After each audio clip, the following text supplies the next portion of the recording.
question, which is the Sinn Féin thing. So from my perspective, having watched it, okay, one, that immigration issue, and I was mentioned on the show previously, as the former chair of the Immigrant Council of Ireland, I remember when Sinn Féin were registering migrants in the Dublin city centre to get candidates elected, and it worked for them. And they never squared that circle with regard to the election, with regard to the fact that the rump of their party were anti-immigration. So they failed in that with regard to getting the narrative right.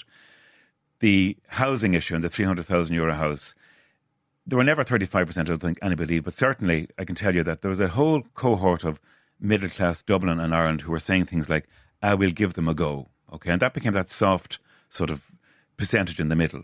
That housing thing for me killed that completely dead. And then the last thing is, again, I think that it caught up with them is that this whole conversation they've had, which has been so completely negative about Ireland being a failed state, which I believe to be fundamentally untrue, eventually caught up with them. People kind of thought, you know what, it's easy to be the hurler on the ditch. And they had other options with regard to making that work.